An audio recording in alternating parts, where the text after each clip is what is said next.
Welcome all to the Founders Day event hosted by Ananda College All Boys Association East Coast, ACOBA-EC. ACOBA-EC holds an annual event in the month of November honoring our founder, Colonel Henry Steele Olcott.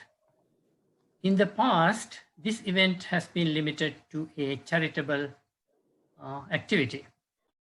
This year, we are proud to present an oration by Venerable Dr. Soorakkulame Pemarathana, Thero, who is the Chief Abbot at the Pittsburgh Buddhist Center.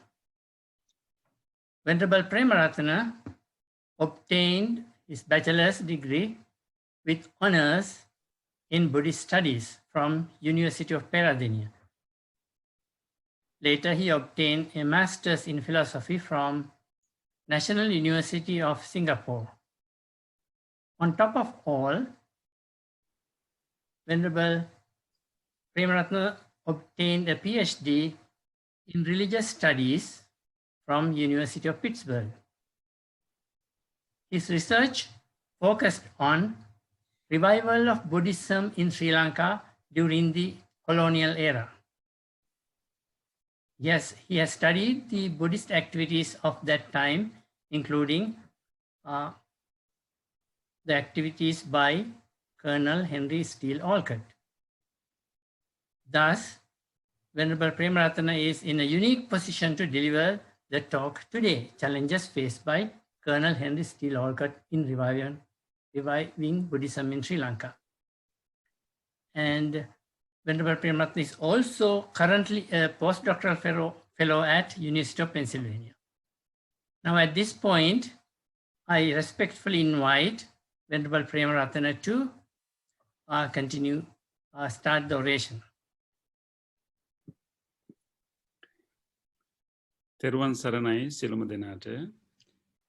It is an honor and a pleasure to be invited to give this on Founders Day Oration, and so I really want to thank for this invitation first of all, so I have a deep appreciation for Ananda College, and particularly the culture, the cultural training that one would get, by attending to Ananda College, because as monks living in the in North America, we get to meet various professionals, various people who have come to these countries from Sri Lanka.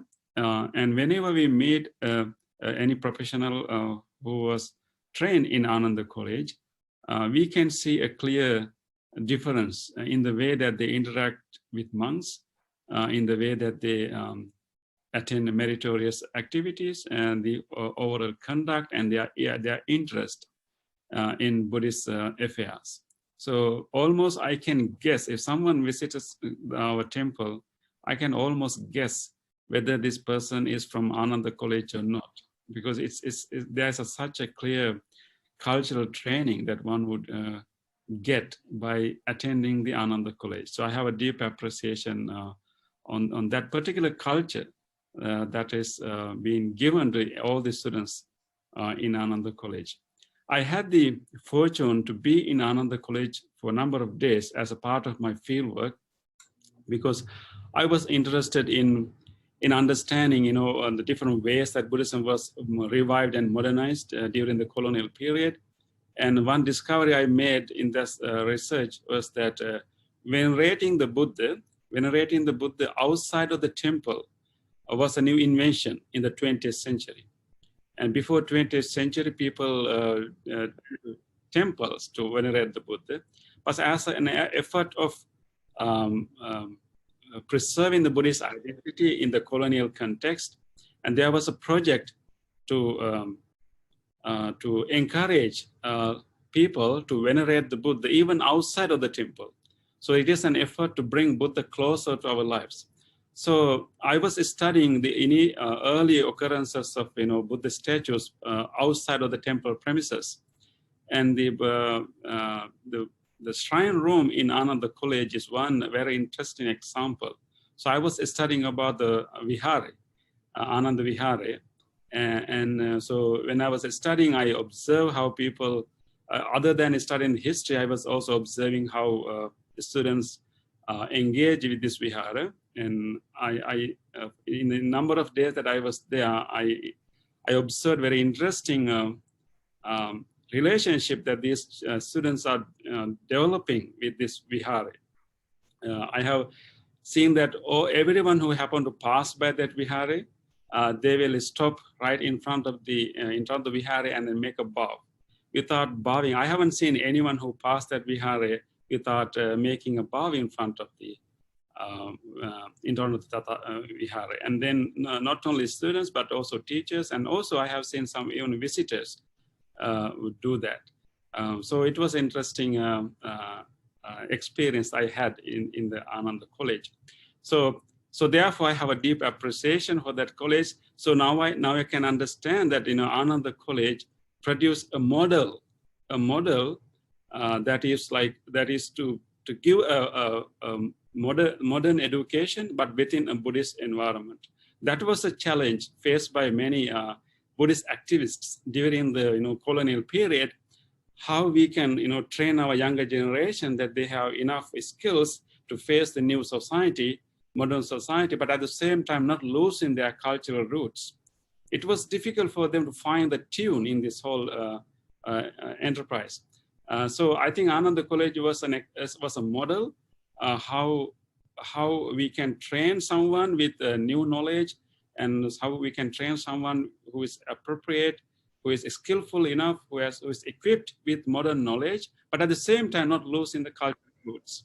So that is what I see, I can witness whenever I meet an Anandian, even in the United States.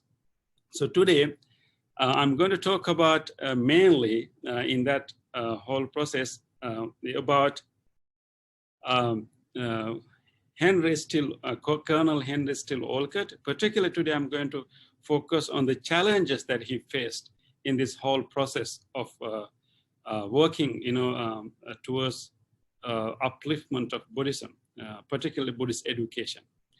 And so when people think about Buddhist revival, all these the Buddhist activists during this colonial period, led by Most Venerable Hikkaduwe Sumangala Thero, and also definitely by Venerable Migatwate Gunananda Thero, and many other monks and lay people, including Anagarika Dharmapala.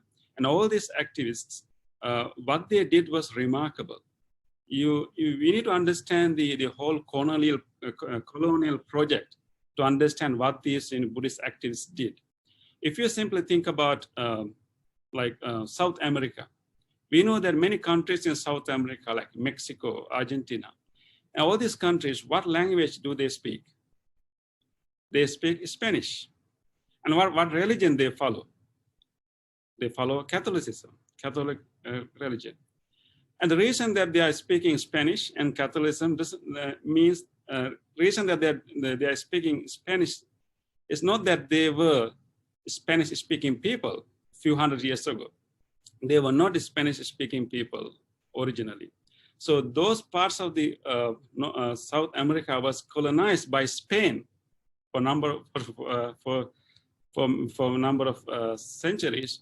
And eventually what happened, those countries absorbed the colonizers' language and colonizers' religion. And if you go to South America, that's what you see. Brazil is another good example. And the people in the Brazil speak Portuguese and then follow Catholicism, because Brazil was colonized by Portugal, right? Yeah, Portugal. And so the situation is same with the African continent. You can clearly see that, the areas that is colonized by French, or France is speaking French, and areas colonized by England or British Empire is speaking English. But this kind of change didn't happen in Sri Lanka.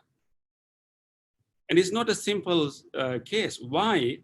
Sri Lanka was colonized, partially colonized since 1505. And for about, 250 years, it was partially colonized by both Portuguese and the Dutch, and then it was fully colonized since 1815 by English or by British. So even though Sri Lanka had close to 500 years of colonial rule, Sri Lanka still speaks Sinhala, and Sri Lanka has Buddhism as one of key religions in the country.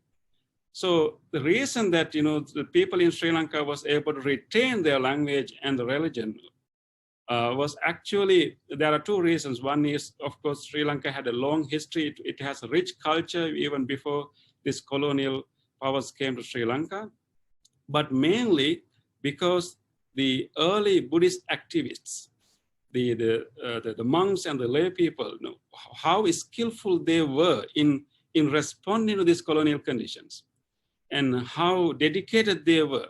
So their projects, the way they respond to these colonial conditions help Sri Lanka to retain its cultural identity. So of course, India also managed to retain their cultural identity, but Sri Lanka as a small island is a unique case in the colonial history, how Sri Lanka retained its cultural identity, even though it was under more than 500 years of colonial rule. So the Buddhist revival is those series of activities, series of projects that monks and lay people did. So Colonel Henry Steele Olcott is a key player in this Buddhist revival. So today, so people have studied so much about the success of projects initiated by Colonel Olcott. Mainly his contribution in the field of education. During the colonial period, mainly the missionary societies used three main devices, three main methods to spread their culture and their religion. One is preaching.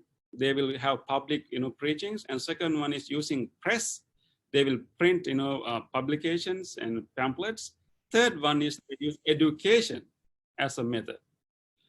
So by about 1860s, Buddhist monks were able to somehow get printing presses, and also they were able to start to preach.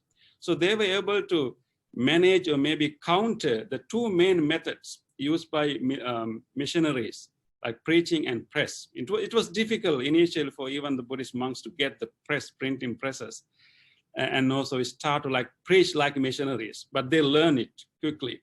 So by 1860s, they were able to to counter missionaries by being good in printing and also being good in preaching, but they were not good enough in the field of education. They were far behind. So it was Henry Steele Olcott that initiated the project of starting the institutions of Buddhist education. So then only that Buddhist activists were able to really counter the missionary powers. So otherwise, it could not have been possible. So that is why we had to appreciate the contribution of Henry Steele Olcott. So let me now share my screen to show you what kind of challenges that Henry Steele Olcott went through in his effort. So I'm using three main sources for that, and mainly Colonel Olcott was a good diary keeper, and he later published his diaries. Actually, Theosophical Society published his diaries. I'm using a lot of his diaries to understand what kind of circumstances under which he worked. And also there's a very good book called Buddhism in Sinhalese Society by Kissiri Malalgoda. And also the recent book, book published in 1996, The White Buddhist by Stephen Thero. So let's understand who is this Olcott. Colonel. He was an army colonel during the Civil War in the US, and he was an attorney, and he was also an agricultural reformer. His first book was on agriculture, how to reform agriculture in the US, and he was a reporter, and he was also a member of a committee appointed to investigate the assassination of President Lincoln. So he had a real good social status in the US. But then in 1975, he started a Theosophical Society with Madam Helena Blavatsky. And Theosophical Society is an interesting organization, and they described self-described like an unsectarian body of seekers after the truth who, let me see, who endeavors to promote brotherhood and strive to serve humanity. So Theosophical Society is mainly try to create a universal brotherhood and also to create a unity among all the religions. And they had a special sympathy towards Eastern religions. That is why they were interested in Buddhism and Hinduism. But their effort was to create a pan-religious harmony, and also universal brotherhood. And after a few years, they decided to relocate their headquarters in India. And as a result, they moved to Adyar in Chennai. So Olcott and Blavatsky first traveled to Sri Lanka in 1980 on May 6th to start a branch of Theosophical Society. Of course, you know that Colonel Olcott was in touch with Venerable Hikadu Sumangal and also Venerable Migatwati Gunananda, and they were exchanging letters. So they knew each other, but he went there to start a branch of Theosophical Society. I think we need to understand the background, what Colonel Olcott did. His original project was to have this Theosophical Society, to create this universal brotherhood among all the religious followers and to create pan-religious unity. But when they came in 1880s, they started the Buddhist Theosophical Society. They use the term Buddhist Theosophical Society, not simply Theosophical Society. And there are two sections in this Theosophical Society. One is the section for monks, and other one is section for lay people. But this Theosophical Society played a very important role in bringing all the Buddhist lay leaders to one organization, because there were other organizations before Buddhist Theosophical Society, but they were regional societies. And they were also sometimes, only limited to a certain group of people. But Buddhist Theosophical Society was able to kind of create a large network, having headquarters in Colombo, but also having other branch societies in many major cities in the country. So it provided a model for lay Buddhists to organize themselves and then, act themselves, and also create a network of leading Buddhists throughout the country. So it's a very important platform. And then, of course, it also provided a good model for later lay organization, which came later. And so, as Colonel Olcott is experienced as as an investigator, as a colonel, has many roles before he came to Sri Lanka, and he has a lot of experience in organizing, societies. So his contribution was mainly based on this organizational skills and also his unique position as a foreign lay Buddhist. I will explain this a little bit later when we go to the other part of the program. So the founding of Ananda College is a very interesting incident because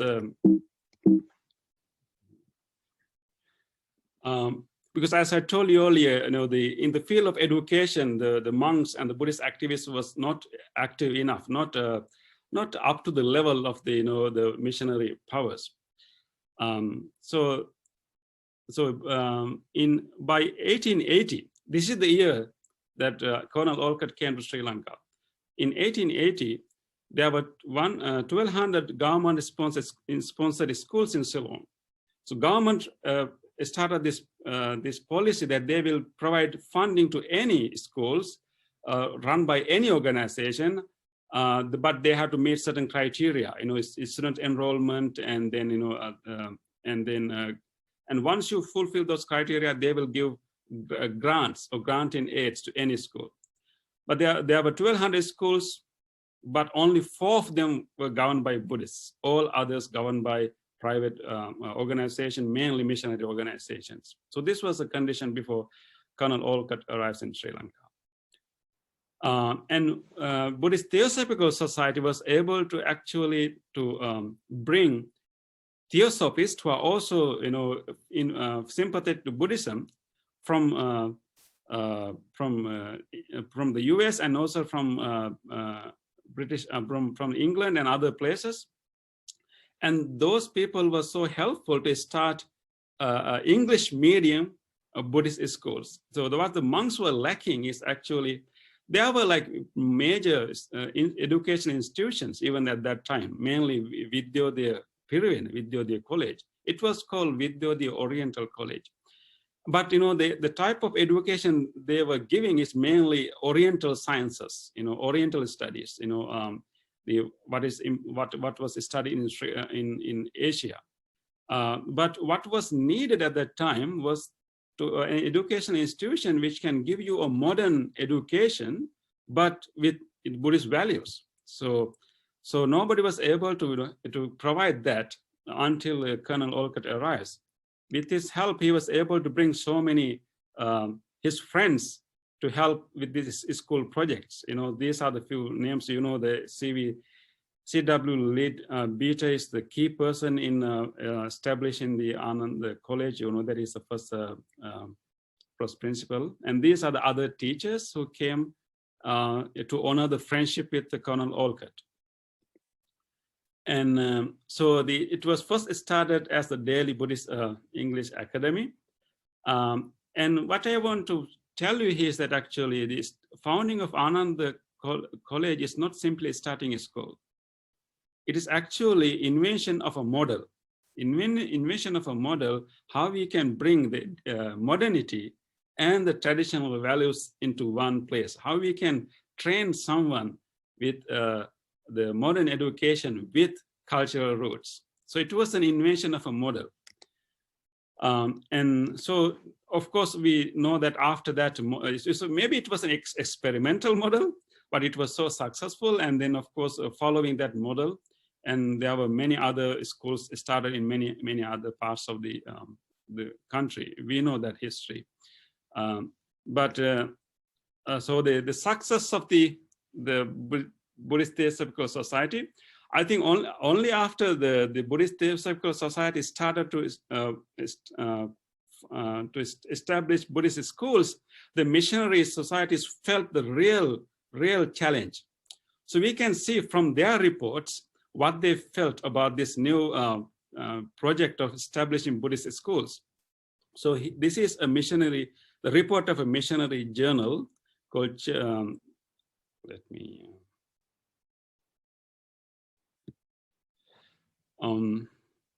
the Church Missionary Gleaner, this is like 1881. So Henry Steele Olcott came in 1880, and this is 1881. So this is what they said.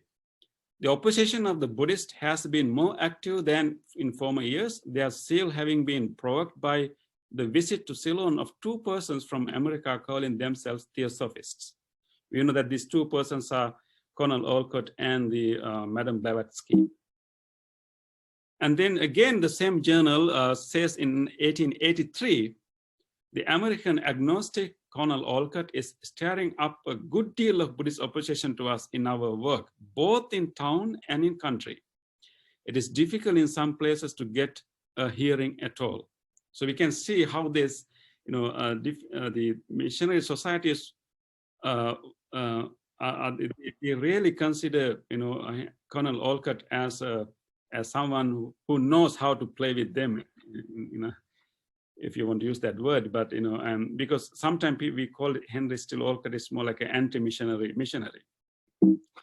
And not only the colonial report, but this is a report from the colonial government, the Department of Public Instructions.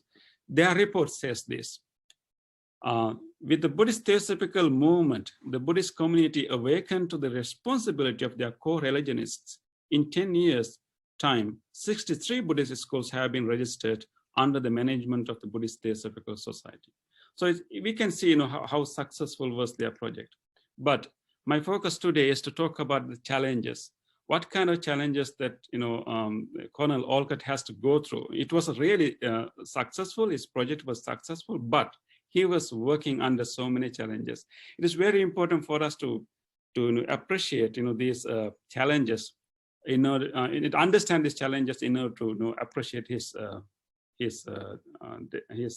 sacrifice, dedication. So the first one is he has a trouble of raising awareness and also raising funds for the Buddhist schools. And he said that Christians spends millions to destroy Buddhism. We must spend to defend and propagate. So we must not wait for some few rich men to give the capital. We must call upon the whole nation. This is a new project he started. He wants everybody to be part of this educational project, this, starting this Buddhist schools. And he told people, you need to spend money. You need to come forward and spend money for that. And he had to travel throughout the country to educate Buddhists. And of course, he got help from the monks, Venerable Hikkhadwe Sumangala and Migatati Gunananda. They organized those travels. But he has to travel throughout the country. This is one in his diary. He said that so and so on, day after day, I went over the Western province on this business, rousing interest in the education of their children under the auspices of their religion, circulating the literature and raising funds for the prosecution of the work. But we need to understand that what kind of mode of transports were available for him. He's from the US and he has traveled to many other countries too also. But now when he comes to Sri Lanka, the Ceylon, and he would like to raise this awareness of these Buddhist schools, and also he want to raise funds. So he had to travel to so many parts of the country, but he has to use the bullock cart for that. But it was not easy. So after a while, he made his own cart. This is important to remember, and this is also from his diary. So great was my discomfort that at last I set my Yankee ingenuity to work and had built for me 2-wheel traveling cart on springs, which could give ample sleeping and accommodation for 4 people. He made his own cart to travel throughout the country to so many places. And he said that by a simple change of longitude seat planks inside, I could at will have a waiting room, dining room, sleeping room, an omnibus-like arrangement. You can see what kind of vehicle he made there. Actually, when we read Anagarika Dharmapala's diary reports, Anagarika Dharmapala also referred to this particular cart, and because Anagarika Dharmapala was able to travel throughout the country with Olcott as his translator. And so here, the Colonel Olcott said that I lived in that conveyance for weeks at a stretch. So he lived in this cart, because from traveling to so many parts of the country to educate people and to raise funds to build Ananda College and many other colleges afterwards. And Anagarika Dharmapala, his diaries also attest to this fact that, he said, Anagarika Dharmapala once said that we lived an ahikuntika life, like traveling to so many places and sleeping in the cart. So it was difficult. It was difficult. He has to go through all these difficulties.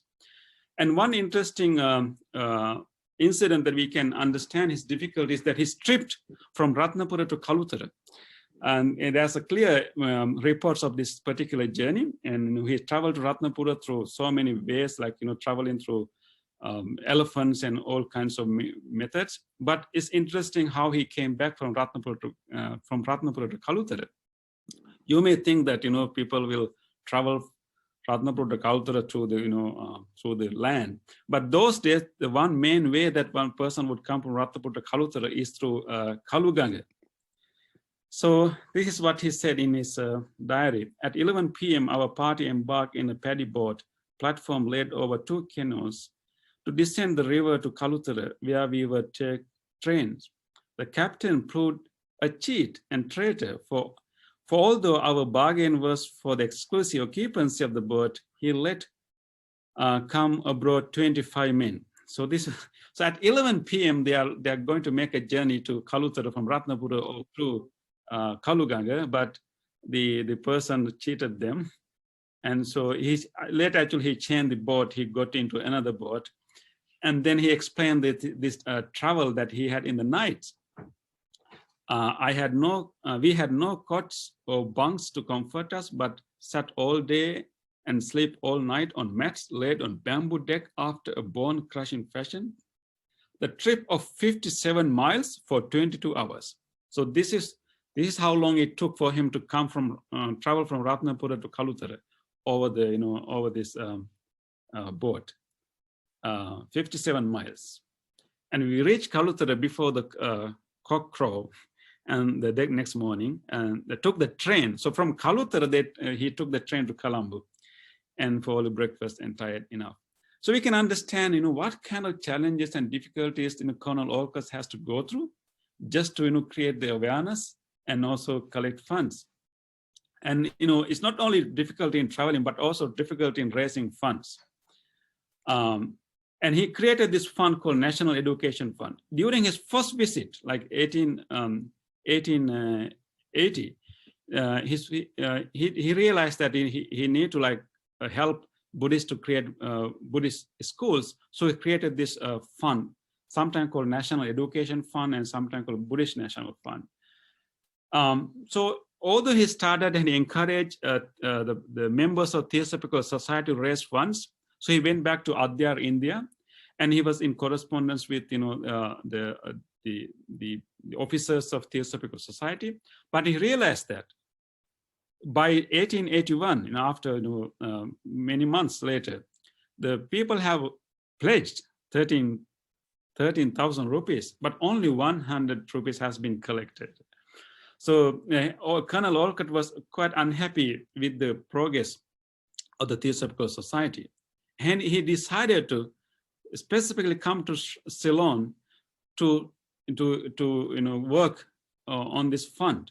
So he said, there was nothing left for it but just to go to work again. So he's talking about, he was in India now, so he decided to come back to reinfuse life into everything, wipe out the story of half years idleness and set the machinery in motion. So I began with the high priest and Migettuvatte and arranged for some lectures. So he realized that the people in the Theosophical Society is not really collecting enough funds to start the Buddhist school. So he decided to come back to set the machine in motion. So he started working with monks. The high priest here actually means Venerable Hikkadwe Sumangala Mahathero, and of course the other monks is Migettuvatte Gunananda, and arrange some lectures. And so after about a few months of traveling and collecting funds, by 1882, he was able to get pledges for 17,000, but only 5,000 has been collected. So it was difficult to collect funds. So he says this: it was a foolish policy to leave a village with subscriptions unpaid, for when the excitement of the moment has died away, the markers of the fine promises bethought them that rupees were rupees, and the schoolhouses then existed only in the mind's eye. It was not easy at all for him to collect funds, and this is the first fund drive that was started to going throughout the country. So this was also not a familiar merit-making project, So the Buddhist people are used to donate to meritorious projects like building a stupa or ragaba, and maybe the building a dharmashala. But when you talk about giving funds for to build a Buddhist school or Buddhist education, that was not a common, usual, familiar, meritorious project for Buddhists. And so it was so hard for Colonel Olcott to convince the Buddhist people to donate. And this was also common a few decades ago, when the first Buddhist print was established in Galle, Lanko Pakara Press, by Venerable Bulatgama Sumana Mahathero. And even he had the problem of collecting funds, because when he asked funds from people, and that's not a familiar project for them to give funds. So it was difficult for him also. But later he got some funds from the Thai king, from the Siamese king, and he was able to get the first Buddhist press. So it was not an easy project for Colonel Olcott. So that's what I want to see. But they had many ways to collect funds. So there was one interesting method that they collected funds. We really need to understand how hard and how difficult was it, and also how they collected funds. And they had a system of penny saving bank. And in his diary, he said that one efficient plan adopted for raising money was house-to-house visitation in the crowded court of Colombo, the PETA. The aim was to go to the length of one street at a time, and with a cart filled with penny-saving banks, earthen pots, to gather the inhabitants of a dozen houses together, explain the objects of the fund, get each of them to take a pot, and promise to put in the slot whatever sum they can spare. At the end of the month, the committee would come round again and break pots, count the coppers. Remember, they were collecting coppers, tambakasi. In the presence of the donors, enter the names and the amounts in a register and give fresh pots. In this simple way, several hundreds rupees were collected within a year.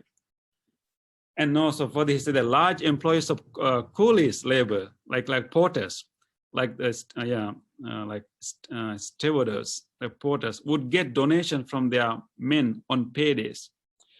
So this is before the Ananda College was established. It took Buddhist Theosophical Society 4 years to establish Ananda College. So they were collecting funds. So we need to understand that they were collecting like coppers to build this school, build this, to raise these funds. And even coppers are not even valid. I mean, how many coppers you need even for 1 rupee? So, but with the effort of Colonel Olcott, he was able to bring all the Buddhists together, even a very poor Buddhist, together for this common project. So later, the Buddhist people felt that this is a project of everyone. So it was such a challenging thing for him. And it's not only challenging to raise funds, but also there was also difficulty in working with the local leaders. And he said that there was such a petty jealousy, such a contemptible intrigues to get control of the money, and such ingratitude shown towards me, and that I was at one time so disgusted that I was ready to throw up the whole thing and let them make their funds and found their schools by themselves. Sometimes he had these moments of thoughts, but soon he corrected this. But then again, I had undertaken a duty which nobody among them, with their inexperience and their troubles of caste antipathies and local jealousies, could perform. I felt that there was a great need for me to start to my work. He's very correct when it comes to caste antipathies. Definitely, there was a very strong division among caste, particularly among people in this, the coastal maritime area, and also people in the up countries. And these divisions were very strong. So he has to work with them also. And of course, we can understand that how sometimes the caste divisions can be stronger than the divisions along ethnic lines, because even as late as 1911, when there was a first election in Sri Lanka, in Ceylon, of course, Ceylon, there was only only one member was selected to Legislative Council. One member was an elected member. The other ones were appointed member by the governor. But the elected members should be an educated Ceylonese. And then there was a first election. And I think the person who came forward for the election was Dr. Marcus Fernando, and he was from Karawa caste, from the southern part of the island. But many people of the other caste, particularly the Goigama caste, didn't like him. So they actually invited the Tamil guy, Ponnambalam Ramanathan, who is the person of a Vellala caste of the Tamil ethnic community, which is equivalent to Goigama caste of Sinhala community. So he encouraged Ponnambalam Ramanathan to come and contest. Of course, the election is won by Ponnambalam Ramanathan with the help of the Sinhala people, because the caste divisions were so strong, and even they were stronger than the divisions along the ethnic lines. So the Colonel Olcott has to work with all these different types of people. But because he was his position was so helpful for him to work, because he's a complete outsider when it comes to different social groups, but he's an insider when it comes to Buddhism. So therefore he said, my neutrality with respect to differences of caste and sect made me welcome to all. And I passed from vihara to vihara, addressing now an audience of villalas, which means goigamans, and now one of the fisher caste and a nun of great cinnamon peeler caste, each time collecting money for the common object. So he was able to bring all these different groups of Buddhists together and then come to do his job. So I think I will, the last one is it also has challenges with from the Theosophical movement. We should understand that Theosophical movements is a movement that started to create interreligious harmony and particularly pan-religious unity. So there were objections. There were objections from the Theosophical movement for Olcott to dedicate himself for Buddhist activities. So I will share you. Let me share only this one. And even Madame Blavatsky demanded him to cancel his second tour to Sri Lanka, and she even engaged in self-imposed exile in locked room, and even sent some notes warning Olcott not to go to Sri Lanka. But Colonel Olcott refused her request, and he came to Sri Lanka for the second time to raise the funds for the Buddhist National Education Fund. So he didn't get any support from Theosophical leaders, and he had to struggle with them. So even though, he had to struggle with his own group of people, but he has challenges in Sri Lanka. But I think ultimately he did not give up his effort. So I'm going to skip few slides, but I just want to show you this one. And I really believe that Colonel Olcott was a man of steel. He possessed an invincible courage and a strong determination to his project of strengthening Buddhists in Sri Lanka amid so many challenges. And he faced formidable Christian missionaries, endured physical difficulties of living and traveling in foreign lands, and he managed challenges of bringing different groups of Buddhists for a common goal. And later, he wrote in his diary, "Now we see the splendid harvest that has come from the sowing of seed. Schools springing up everywhere. 20,000 Buddhist children rescued from the hostile religious teachers, and religion reviving, and the prospect brightening every year." So I think this will be like maybe how Olcott, Colonel Olcott, reflect his own journey among all these challenges. He somehow managed to have that courage and continue his project with the help of so many other monks and other lay leaders in Sri Lanka, in Ceylon. But I think we need to understand what kind of challenges, how difficult was it for him to start this, project of Buddhist schools in Sri Lanka. And when only we understand the challenges, we can fully appreciate, his effort and his dedication to revive Buddhism in Sri Lanka. Okay, so I would like to end my oration at this moment, and we can have time for discussion later. So I think this is also time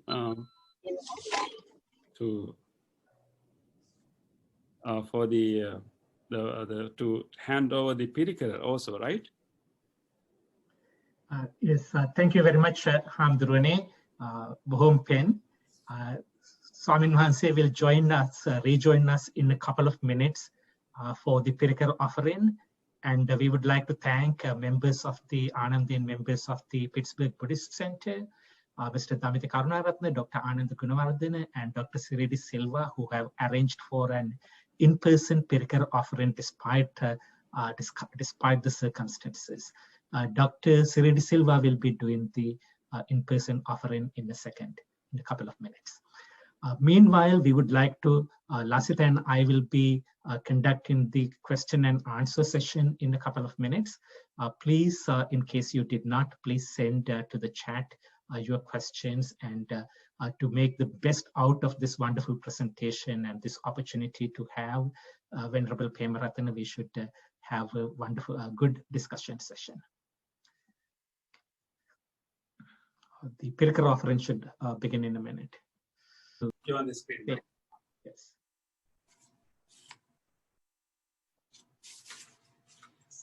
Thero Saranai. I'd like to introduce myself to you all.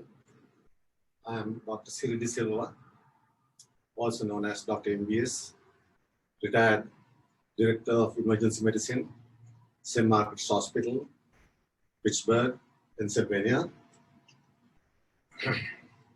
I am proud to say that I was a student of Ananda College, and I had the opportunity of being a student under three great principals, late Mr. L.H. Methananda, Mr. S.A. Vijaytilaka, and Mr. M.W. Karunanand. Mr. Geersinger was the head of the Department of Science at the time I entered Faculty of Medicine, Colombo in 1960. Today, I'm proud and honored to accept this invitation on behalf of Ananda College Old Boys Association, East Coast, USA, to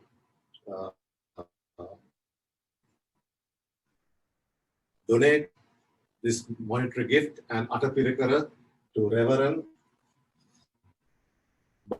Bante Soorakkulame, Dr.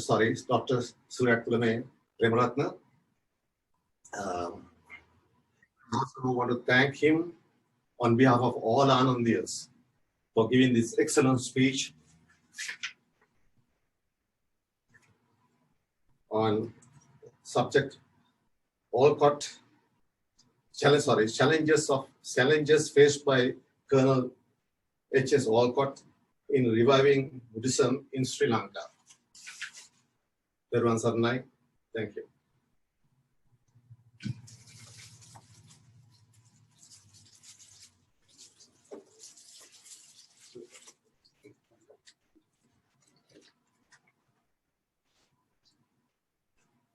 Thank you.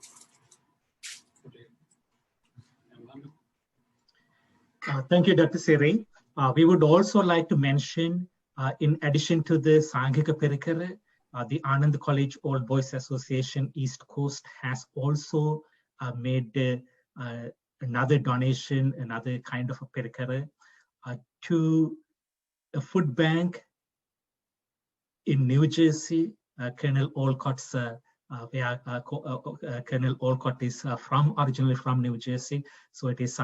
We think it was particularly appropriate that we were also able to make a donation to a food bank in his native state of New Jersey. And we would like to thank our treasurer, Mr. Aruna Peris, Aruna Gunatilaka, for helping out with that, as well as the Sanghika Pirikara. We will start the question and answer session in a couple of minutes, half a minute, once the Venerable Thero gets back. Okay, Thero sir, I'm back now. All right. Yeah, hi, I'm Lasita Besekara. I think we can get started with the questions and answers session. I think we'll get started with a question from Mr. Atula Senemiratne, one of our past presidents. Mr. Atula Senemiratne has been involved in the Ananda College Old Boys Association East Coast for a very long time, a founding member. Mr. Senemiratne's question is, was there an overemphasis on using Western educational models during the Buddhist revival period? In particular, could it have led within brackets, of course, unintentionally, to a system which encouraged students to acquire knowledge about Buddhism rather than emphasizing Buddhist practices to develop the mind. Bhante, I respectfully invite you to start the discussion as respond to this question. I think when the Ananda College was established, as I told you, it was an experimental model, how you can give a modern education together with the Buddhist knowledge and also Buddhist customs. And of course, even the traditional colleges like Vidyodaya, where you learn traditional subjects, but as an academic subject, so not necessarily as practice. Maybe initially, the Colonel Olcott produced Buddhist catechism, about the Katopakatane, as a textbook to study Buddhism, which give you a very systematic explanation of the Buddhist doctrines, but in a very scientific, in a systematic and also scientific manner. There are criticism about this Buddhist catechism. It was more like a rationalist interpretation of Buddhism. And actually later, even Venerable Migetwati Gunananda was quite critical about this rationalist approach to Buddhism of Theosophical Society. But I think later, what I found in my research actually later, and of course, Buddhist Catechism was the textbook used to teach Buddhism. So it gives you, mainly it's a knowledge of Buddhism, facts about Buddhism. But that doesn't mean that that's the only way that Buddhism was taught. Because in my study research, I was able to find that there were liturgical booklets. The Buddhist Theosophical Society published a booklet to encourage Buddhist students to venerate the Buddha. Those were one of the earliest booklets that explain how to venerate the Buddha. And in 1905, Buddhist Theosophical Society has produced such a booklet. So it shows that they were also paying some attention to Buddhist practices too. So I think any academic college, it put more emphasis on knowledge, even like traditional colleges like Vidyodaya. So it's, in that case, it's not different, what kind of education of Buddhism was given in Ananda College. But because of that discovery of that, particular liturgical booklets, it seems that they have made efforts to go beyond the academic knowledge, even to the aspects of Buddhist practices too. Okay. So we can't hear. Please unmute. Yes, thank you. Thank you, Venerable Thero. The next question is from another past president of an Ananda College Old Boys Association, but this time from the West Coast. Vijay Vatukala has the following question for you. I have seen pictures of Madam Blavatsky with Colonel Olcott. However, I have not seen how she participated in Olcott projects for schools and revival of Buddhism. Can you please elaborate on her involvement? I think that is a very interesting question. I couldn't elaborate much on that, because of the time limit. I think initially Madame Blavatsky came with Colonel Olcott, and both of them observed the Pansil, and became Buddhist in Gaul. But later, Blavatsky's main project was a theosophical movement. So actually later, she was not in favor of spending so much time in Sri Lanka, too much time in Ceylon. So that is why I told you when Colonel Olcott wants to come back to Sri Lanka to raise to work with the Buddhist Education Fund, she demanded him to cancel that trip. She wanted Colonel Olcott as the president of the Theosophical Society to put his energy to promote theosophical movement, which is the movement to create pan-religious unity. So although initially she liked to include Buddhists within the Theosophical movement, she didn't really support Olcott's projects in promoting Buddhist education and spending too much time in Sri Lanka. So that was one of the challenges, Colonel Olcott has to face. It came from Blavatsky, definitely. She demanded him to not to go, but still, actually, Colonel Olcott was not obedient. He was disobedient, and he still came to Sri Lanka. And then after Madame Blavatsky passed away in 1891, and then the next secretary was Anne Besant, and she was not at all supportive of Olcott's projects. So I think it's Olcott's personal interest in helping Buddhist leaders in Sri Lanka that moved him to come here. He didn't get much support from the leaders of Theosophical movement, but he got support from the members of Theosophical movement who came as teachers to teach in English medium to all those new schools. But it was a struggle for him. So Madame Blavatsky initially supported, but later she did not give her support.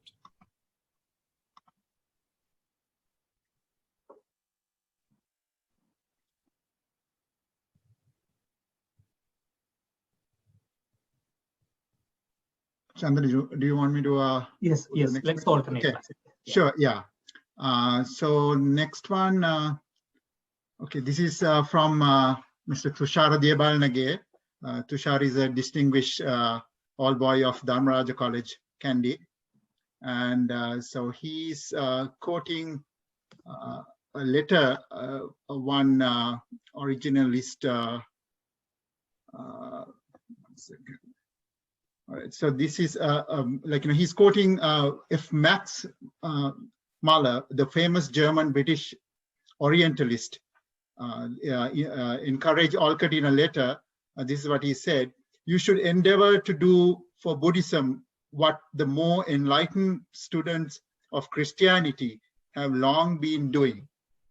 You should free your religion from its later excrescences and bring it back to its earliest, simplest, and purest form as taught by Buddha and his immediate disciples. Can you please explain the challenges Colonel Olcott had to encounter dealing with the contemporary Buddhist monks who may have not had a broader multi-religious exposure he had, how he addressed them?" So yeah, that's the question. So explain the challenges of Colonel Olcott had to encounter dealing with contemporary Buddhist monks who have had, who may have not had a broader multi-religious exposure. He had how he had addressed them. So yeah, that's the question. Initially, actually, the Olcott's arrival in Sri Lanka created a real boost for all the Buddhist activists. So they all worked together. But after a decade or so, and then so there were differences in the way that they see what true Buddhism is. And of course, the initial resistance came from Venerable Megatwate Gunananda, who was the first, friend to Colonel Olcott.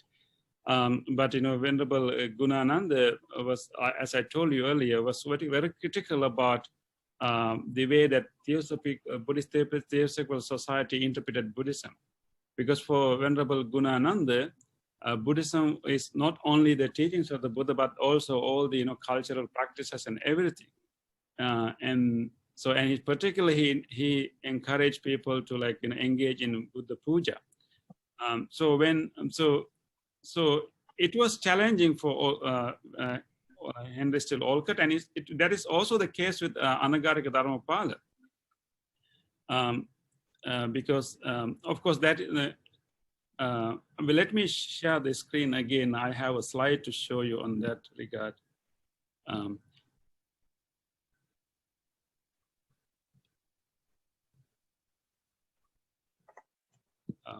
So Anagarika Dharamapala, when he established Mahabodhi Society, he appointed Colonel Olcott as a director and as an advisor. He wanted his help to get to fight for the rights of the Buddhists, the ownership of the Buddha Gaya. But Olcott was not interested in that. Of course, he was in India. He was creating interreligious harmony, so he was not interested in that. So that is one reason that Anagarika Dharamapala deviated from Colonel Olcott at a later time, and particularly, Colonel Olcott was always in touch with Venerable Hikkaduwe Sumangala Mahathero. But at one time, because of this discrepancy, Venerable Hikkaduwe Mahathero resigned from the Theosophical Society. He sent a letter of resignation. So this is what this is a letter sent by Henry Steele Olcott to Venerable Hikkaduwe Mahathero. My heart has been very sad since the receipt of your letter requesting me to remove your name from the list of our members. Since we first met in 1880, my aim has been to act towards Buddhism and towards you in such a way as to deserve the continuance of the friendship shown to me. Now I'm confronted. So he was so sad that Venerable Hikkaduwe sent him a letter of resignation, and then of course he tried to convince him to be in the membership in the Theosophical Society. And he said that now that I am informed that the committee of the most respected members of our Colombo branch have reported to you the truth, I venture to ask you and your learned colleague, my old friend Heian Tuduwe, and this is the vice principal of Vidyodaya College, Heian Tuduwe, to withdraw your letters of resignation and resume your places by my side to give me the courage to go on with our colossal work to revive and the extension of our religion. So it was challenging. It was challenging. I don't know who is right and who is wrong, because Colonel Olcott was more focused on the doctrines of Buddhism, and other monks were focused on the doctrines and also other cultural aspects of Buddhism too. And Colonel Olcott was also not very respectful to the truth rally, and he was not very interested in that, and so that was also the issue. So I think, but of course, there are grounds that they can come into agreement. So they had disagreements, but they still worked together to promote Buddhist education. So mainly it was not easy, but I think Colonel Olcott always got the advice from Most Venerable Hikkaduwe Sumangala, and his Buddhist catechism was always revised, and then whenever he made a revision, he will send the copy to Venerable Sumangala to get his approval, because in the first page of the Buddhist catechism there's an approval of Venerable Hikkaduwe Sumangala. So, but I think the conclusion is that they found common grounds to work with, although they have disagreements.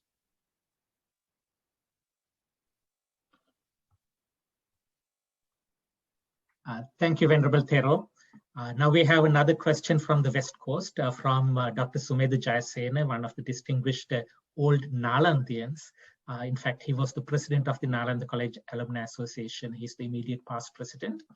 And his question touches upon what you just described about the Theosophical Society in India and the issues we had with them. He would like you to elaborate on the Theosophical, who were the masters of the Buddhist Theosophical Society in India, who resisted Colonel Olcott to help with Sri Lanka, and probably the related issues which you just mentioned, which you touched upon a little earlier. Thank you. Yeah, thank you for that question. Let me share my screen again, go to that particular slide.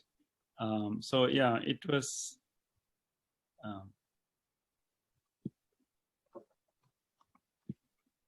yes.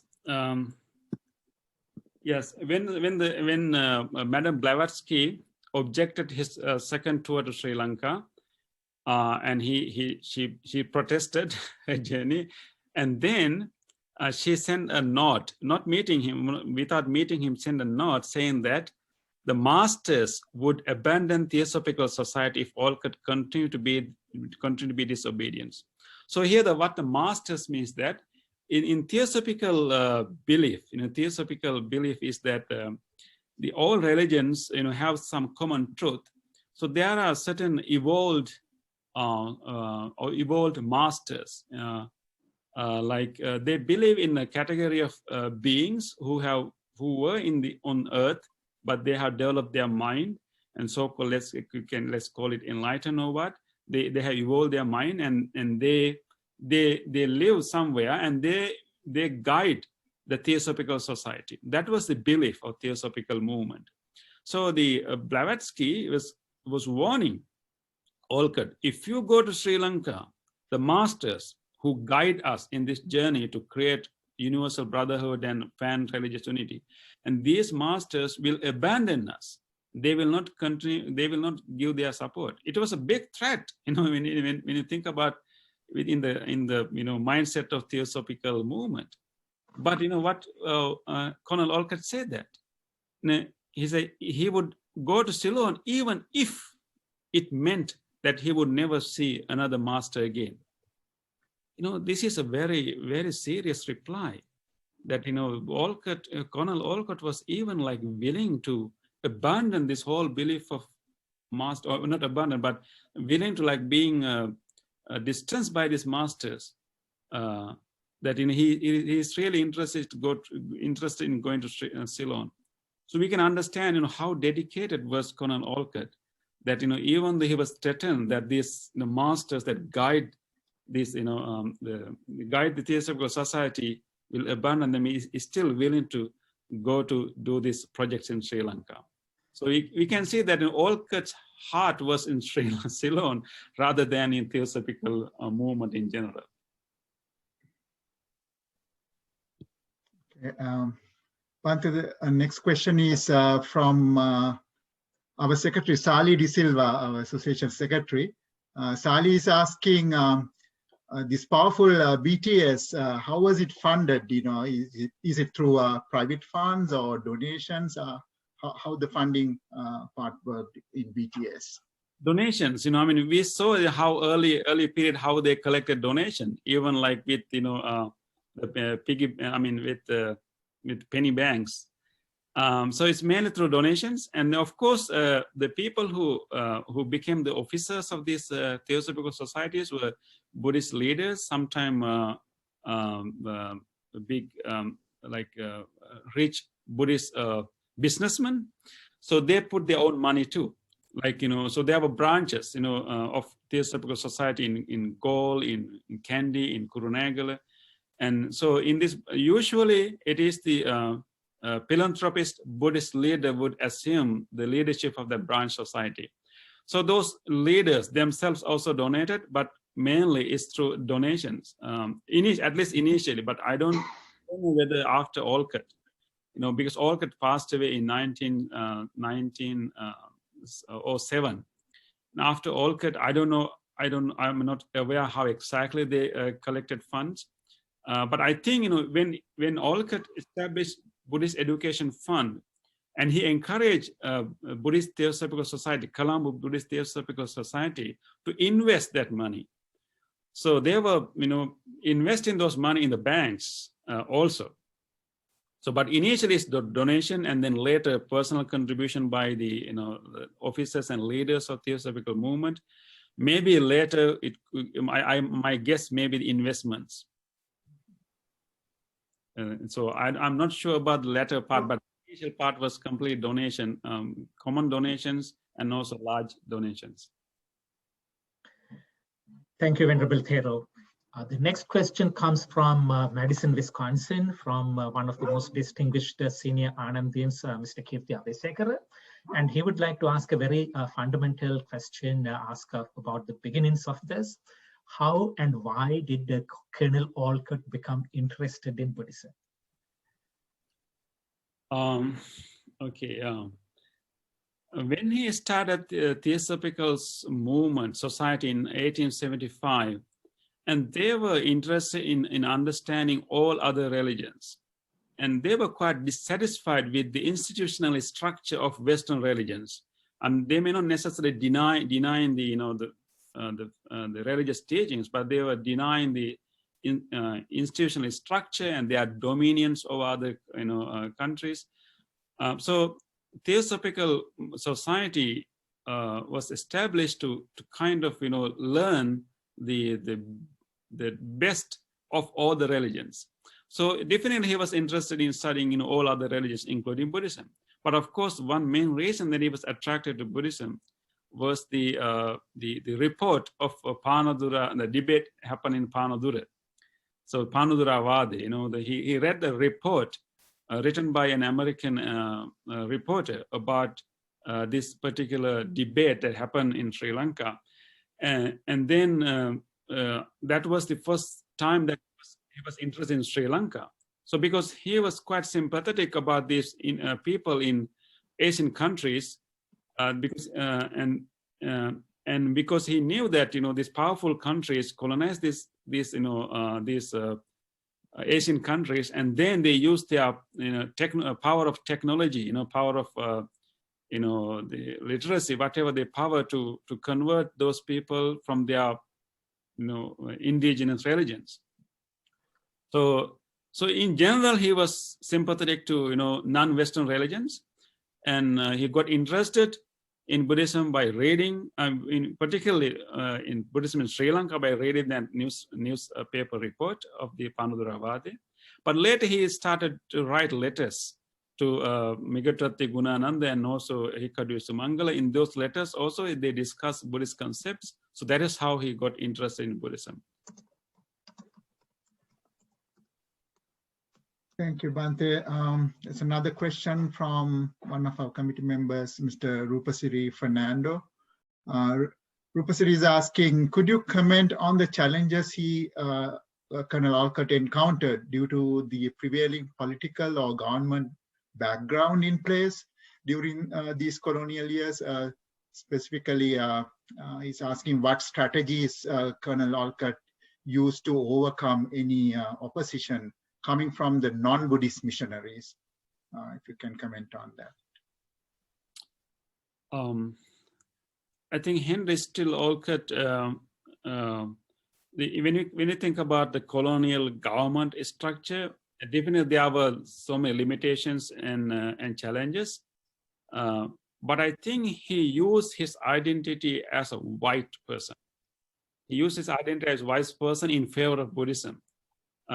And then during this colonial rule, and there was so many rules against religious activities. And after the Kotahena riot, there was a riot in Kotahena. The Perahera was attacked, and there was a big riot. And then as a result of that, there were so many rules was passed against Buddhist Perahera and rules against making sounds. And then Colonel Olcott was able to talk with monks and others and establish a committee called Buddhist Defense Committee. And then later, the monks gave the Colonel Olcott the power to travel to England and meet the colonial secretary, and then made submit the requests of the Buddhists. So as a result of that trip, Colonel Olcott did to England, one of the requests of that, among the 6 requests, was to make the Vesak, give the permission to celebrate Vesak. So in 1885, Buddhists were able to celebrate Vesak for the first time, after many years, because of the colonial, rules against Buddhist celebrations. So I think there were so many restrictions from the colonial government, but particularly for the Colonel Olcott, he knew how to play with them because he was a Westerner, he was a lawyer, attorney, and he knew the law and he knew the Western system of working. So I think because the Buddhists had Colonel Olcott on their side or our side, and it was easy for Buddhists to deal with colonial government. And during this time, particularly after, in 1870s and 1880s, colonial government was not really suppressing Buddhism in a big way. By that time they have adapted the policy called neutrality to all religions. So they also disestablished the Anglican Church. So they were willing to support any education programs, and as long as they follow the government, rules and standards. So there was a kind of decline. There was a less of a resistance.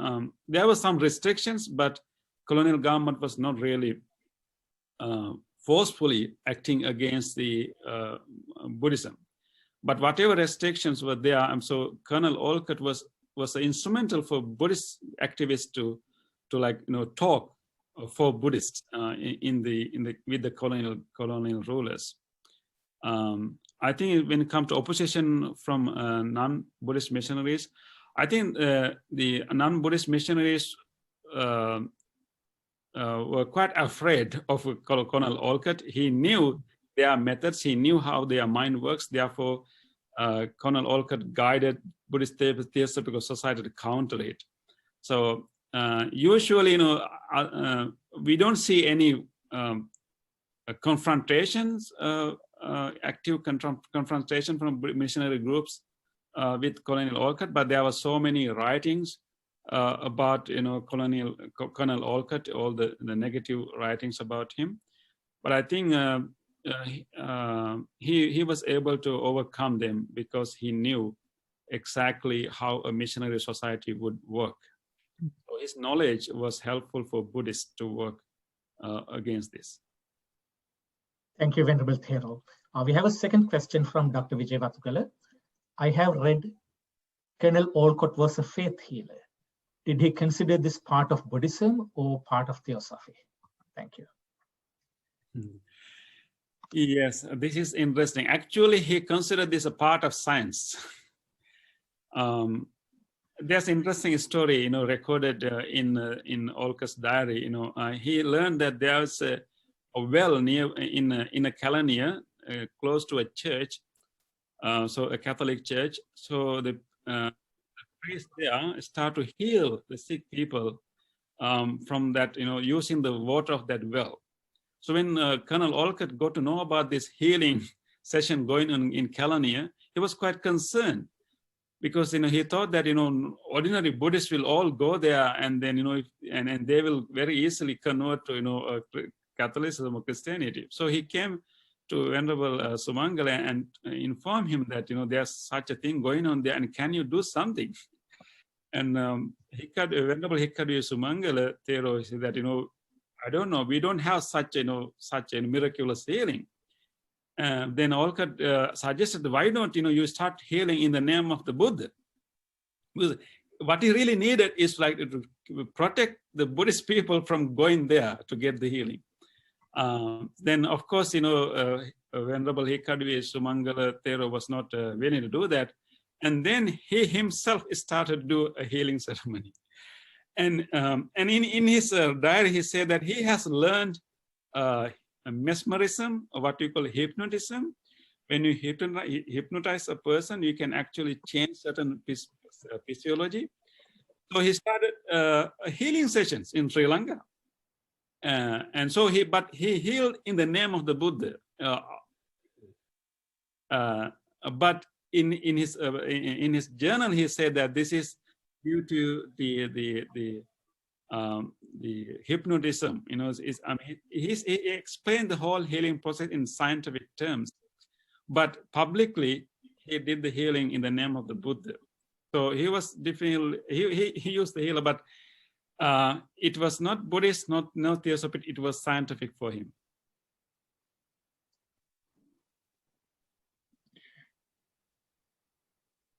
I think there's another question from Mr. Ravi Jayasingha. Lasita, I believe that's a comment rather than a question. Was it? Actually, I think there's a question. Okay, good. Yeah, please go ahead, Lasita. Yeah. Venerable Bhante, did Anagarika Dharmapalatuma continued the cause of Colonel Olcott in establishing schools? And what happened after the demise, the Buddhist revival movement in Ceylon?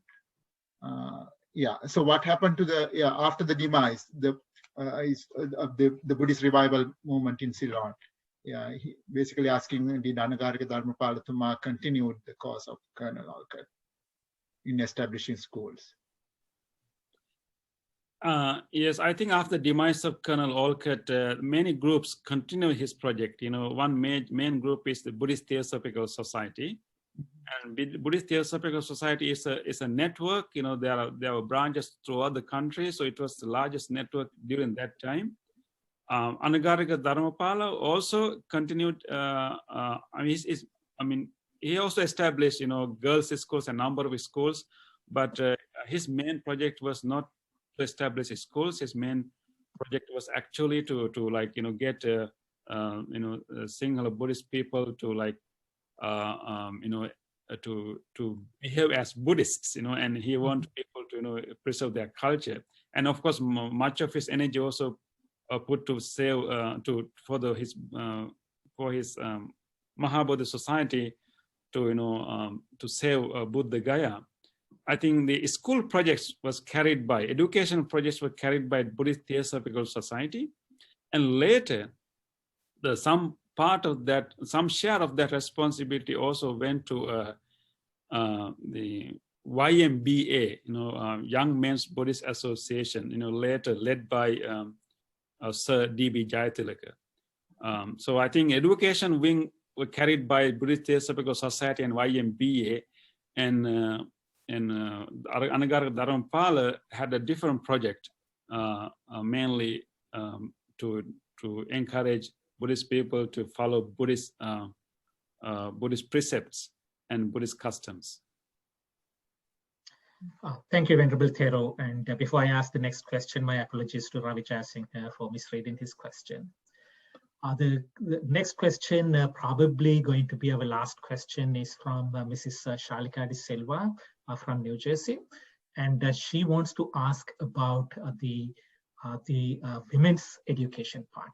What challenges did Colonel Olcott face establishing Buddhist girls' schools in Sri Lanka, especially when the society at that time was male-dominated and education wasn't readily available for women?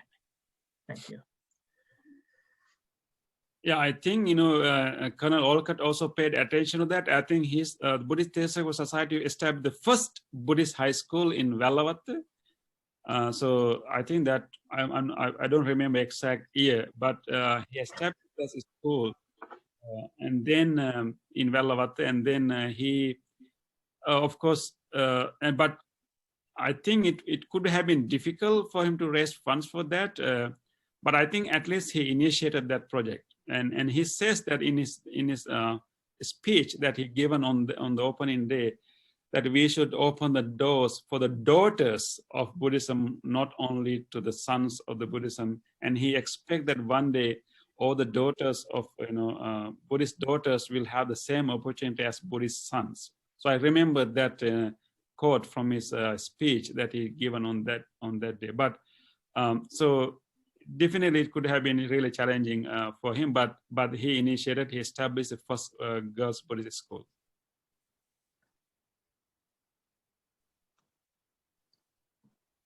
I think we also need to remember that it's not only Henry Steele Olcott. Actually, the Theosophical Society is a society with so many members and so many key people in different parts of the country, and also the monks were also part of that whole effort. And many of the schools were established on the temple grounds, and temple has also given the lands to build those schools. So, but of course, Colonel Olcott gave the leadership, but there are so many other people who contributed a lot.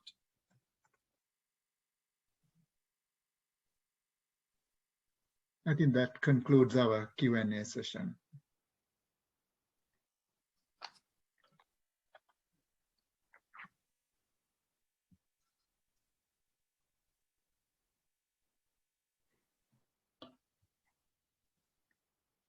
The last item is going to be a vote of thanks from our President-elect, Dr. Lakmal Boteja. Okay, thank you, Chandana. Dear friends, on behalf of the Ananda College Old Boys Association in the East Coast and its president, Dr. Sarat Meepagala, I wish to thank everyone who attended this memorable event today. We are very grateful to Venerable Dr. Pemarathana Thero for the valuable and informative oration about Colonel Olcott during his time in Sri Lanka. Through this talk, I personally was able to learn many things about the Olcott era that I had not heard before. So thank you very much, Venerable Pemarathana, and a lot of merits to you for educating us about this wonderful man, Colonel Henry Steele Olcott. Also, special thanks go to the old Anandian Dayakas of the Pittsburgh Buddhist Center, especially Dr. Siridi Silva, Mr. Damita Karunaratna, and Professor Ananda Gunawardhan. In addition, many members of the ACOBA-East Coast in New Jersey worked hard to produce this successful event. I must specially mention Professors Chandana Gunatilaka and Salia de Silva, and others who are Lasita Abesekara, Rupasiri Fernando, Keminda Jayawardena, Aruna Piris, Kanchana Pereira, Atula Senavi Ratna, and President Dr. Sarat Meepagala, and all those others who helped in various ways. Thanks are also due to two talented children of our ACOBA New Jersey members, Serena Jayawardena and Kevin Fernando, for their very creative inputs. And finally, I wish to thank all of you for joining this very memorable event today and to make it a great success. On behalf of ACOBA East Coast, I wish all of you the very best in your future endeavors. Thank you.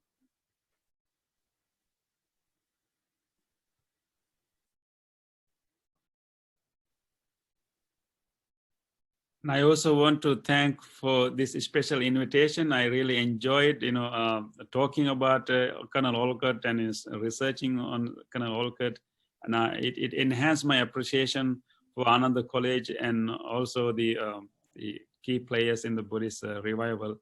So thank you very much for this invitation.